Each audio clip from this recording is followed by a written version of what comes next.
Assalamualaikum warahmatullahi wabarakatuh.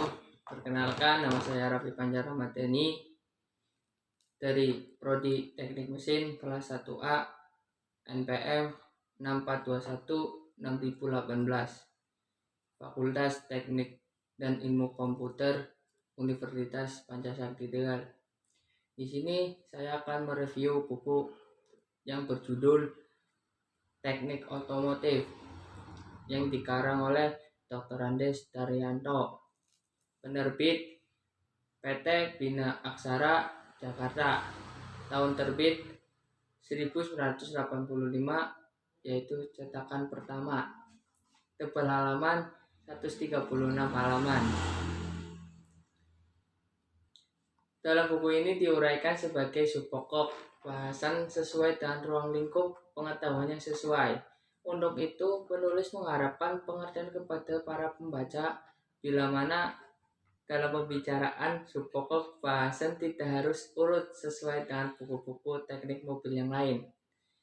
Banyak terdapat dalam pasaran buku ini dibahas tentang berbagai pokok bahasan di bidang teknik otomotif, mulai dari bagian-bagian dasar tentang otomotif, prinsip-prinsip dasar otomotif, sistem-sistem yang terdapat dalam kendaraan, atau permasalahan-permasalahan troubleshooting yang sering terjadi, hingga latihan-latihan soal yang dapat digunakan oleh pembaca untuk mengukur sejauh mana pemahaman pembaca terhadap buku ini.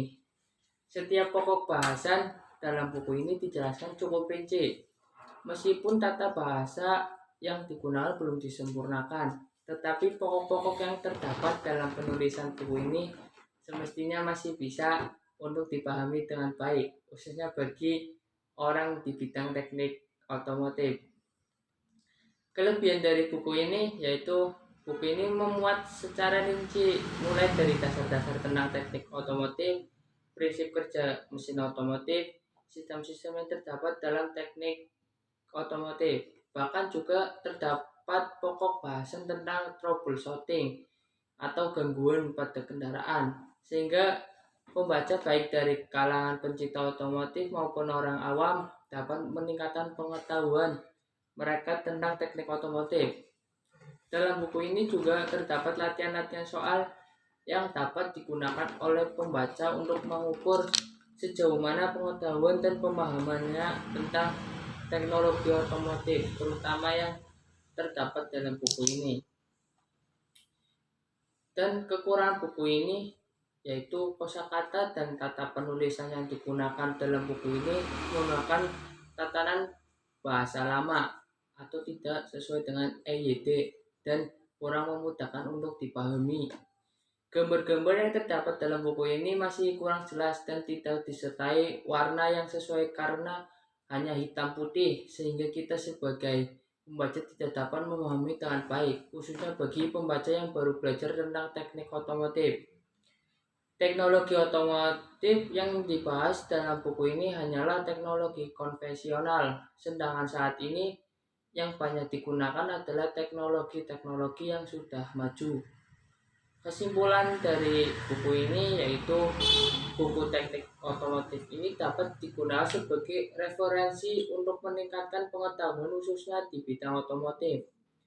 Cocok digunakan sebagai dasar untuk belajar tentang ilmu otomotif. Meskipun dalam buku ini tidak dijelaskan tentang teknologi otomotif elektronik semisal EV atau bisa disebut electric fuel injection, tetapi buku ini dapat dijadikan referensi untuk belajar tentang otomotif karena dasar-dasar pengetahuan otomotif berasal dari teknologi konvensional.